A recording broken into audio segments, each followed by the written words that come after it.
नमस्कार दोस्तों, आज हम आए हैं भारत की एक ऐसी नगरी में जहां काल भी महाकाल के अधीन होता है। जी हाँ, हम बात कर रहे हैं बाबा महाकाल की नगरी उज्जैन की। चलो इस आध्यात्मिक यात्रा को शुरू करते हैं। आज इस वीडियो में हम साथ मिलकर दर्शन करेंगे भव्य श्री महाकाल लोक के और रूबरू हो गए भारतीय संस्कृति के दर्पण त्रिवेणी संग्रहालय से। ये महाकाल कॉरिडोर करीब 900 मीटर लंबा है।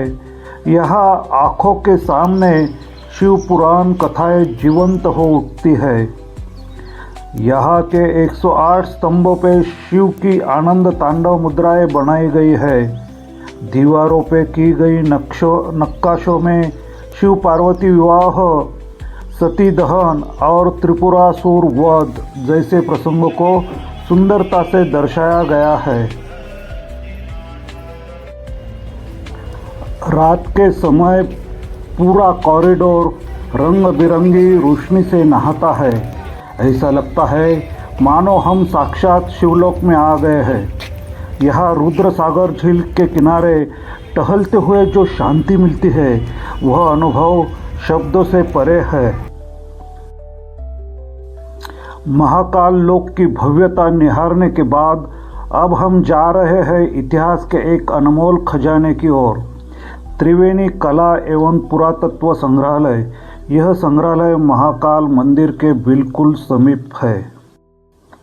त्रिवेणी का अर्थ है 3 नदियों का संगम, लेकिन यहाँ यह संगम है शैव, वैष्णव और शाक्त मतों का।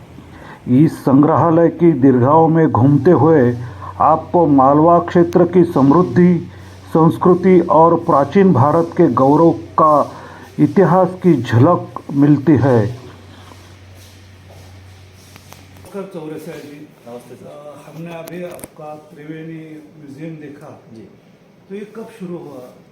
ये सर 2016 में इसका शुभारंभ हुआ था। 2 मई 2016 को, जब उज्जैन में महाकुंभ आयोजित किया गया था। उसके दौरान मध्य प्रदेश शासन संस्कृति विभाग और पुरातत्व विभाग के माध्यम से यहाँ इन दीर्घाओं को बनाया गया, जो कि शैव, शाक्त, वैष्णव परंपराओं का निर्वाह करती है।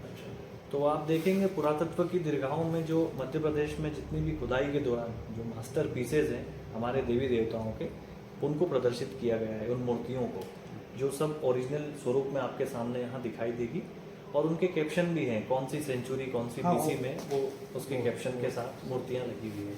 फिर हम संस्कृति की दीर्घाओं में जाते हैं तो शैव, शाक्त, वैष्णव, इन तीनों परंपराओं पर पूरे हमारे भारतीय संस्कृति में जितनी पारंपरिक शैलियाँ होती हैं उनके चित्र ऊपर प्रदर्शित किए गए हैं। देवी देवताओं के अलग अलग स्टोरीज हैं, आख्यान हैं, और शिल्प कौशल आपको यहाँ पर देखने को मिलता है।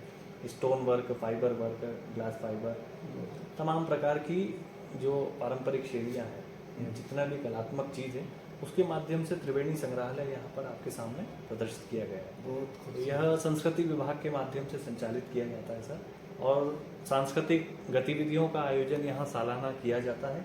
हमारे पास 2 मंच हैं। एक ओपन मंच है जिसमें 450 से 500 लोग बैठते हैं। अच्छा। और कलाकार पूरे भारत से कलाकार इंटरनेशनल लेवल पर भी आते हैं जो अपनी कलाओं को प्रदर्शन करते हैं।